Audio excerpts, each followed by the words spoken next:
Live from Los Angeles. Welcome back to Good Morning, LaLa. We're talking about love all day long here.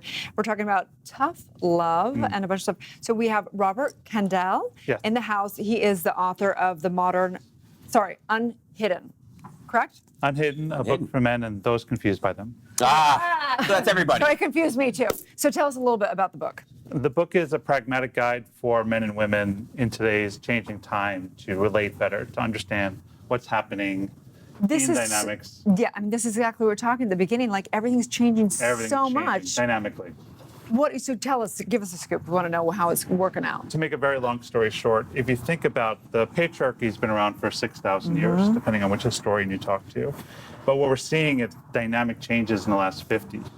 Or just in, if you go a little further back, the women's suffrage movement, 1848, the 19th Amendment, women's right to vote, 1920, less than 100 years old. And then as late as 1970, women couldn't even apply for a credit card without a husband's signature. They still can't in a lot of places in the world. Right. So in the last 50 years, there's been a significant change of dynamics of women rising and women's empowerment, the Me Too movement, and it's mayhem, especially between the genders and in social media.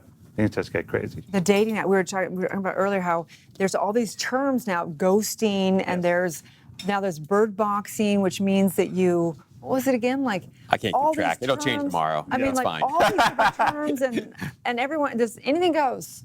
Which is, I think, really cool. It's like the breakdown before like the reorganization of it kind of So, thing. Robert, in your opinion, as women are stepping into their power, both on and off screen, right? Yes. We've seen the likes of Superwoman, which was incredible. There may be a female sitting in the Oval Office.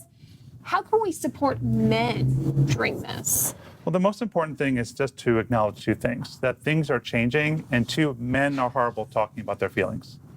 And so we have the double-edged sword of thinking that there's so much going on inside of us, but we don't have permission to say, we're scared, we're nervous, I don't understand, how do I do this?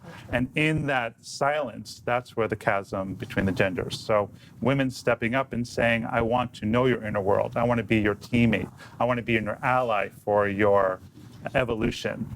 But how do you say that without scaring somebody away? Well, the most important thing is, there's two levels. We're changed by inspiration or desperation. So you want to wait till we... Fear or desire. Right. Usually desperation, apparently. Not right. Do you want to wait until the relationship is so discordant, so many issues to bring up these things? Or do you want to say, hey, I saw this great book, I heard this great podcast, I saw this great movie. I want to know more about you. I don't really know what it's like to be a man in today's world. I want to understand your world. I love that. I think one of the biggest mistakes I know I did for many years, and I witnessed a lot of my girlfriends, is we want to help fix and change by critiquing, which never works. Yeah, it's called nagging. Yeah, it doesn't. It's called nagging. Well, what most women do is they have the thought of something wrong at, let's say, time equals 0. And then they think, well, it'll get better. And then like it's a day, and then it's a week, and then it's a month. And when it finally comes out that time has added so much sensation and so much energy to it, what comes out is it's a scream rather than the time 0. Hey, I noticed when you did this thing, it didn't feel good to me. Can we talk about that? So really in the moment expressing what's happening is so important. I need to be better at that. We can all probably get So what else is changing? So you've got this, the book is really about the gap between the man's emotion. Is that the primary basis of the book? The basis is really communication. Okay. First and foremost, communication with self, to acknowledge, to confront what's happening. And then how to communicate that to another, your intimate friends or your intimate partners, your family, your friends, your workmates. How to actually start to express the dynamic world that happens inside men that they don't feel permission enough to say. So it really is a pragmatic guide how to go from internal to external. Just fantastic. I think one of the other challenges that we have just as human beings is sort of knowing the difference between sort of like listening, active listening, reflecting back, with just and providing space for a person to share, and then fixing. Right? So how can we help each other through all of that? Like, how do we know when it's okay to step in and help them fix versus just listen and let them be fully expressed? I think the concept of consent is always the way to do it. Like, hey, I've noticed this thing about you. I'm wondering if you want to talk about it. It's called a communication bridge. It's a setting up of a communication. What often people do is they're kind of unsure, and so it comes out really like energetic.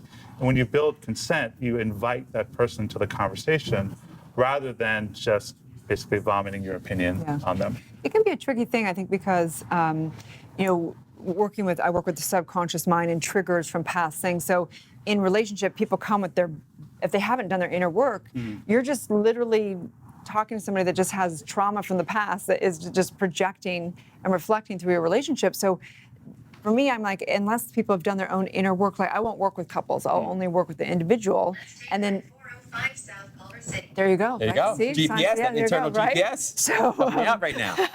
So I will not work with couples because until they've done that inner trauma work, you're just going to reject it. And I agree fully with the communication, but once you've done that inner work, because otherwise you're just like, you're making me feel whatever. It's not me, it's your past stuff that's making you get triggered through this situation. Right. Well, we go down to the concept either I'm innocent or you're guilty. And so in order for me to be innocent, you have to be guilty. And the higher level is, oh, we're co-creating the situation.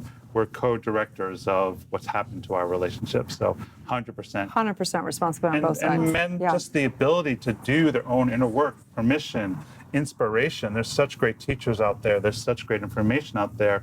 And if you're not totally in love with your life, there's always ways to make it better. So good. Well, Love that. thank you for uncovering some of these secrets about the modern man, Robert. We really appreciate it. Please tell everyone where they can find and follow you. Everything can be found at robertkandell.com. Awesome. Thank Thank you you so so much. much. Stay tuned. We'll be back tomorrow on Good Morning La La Land.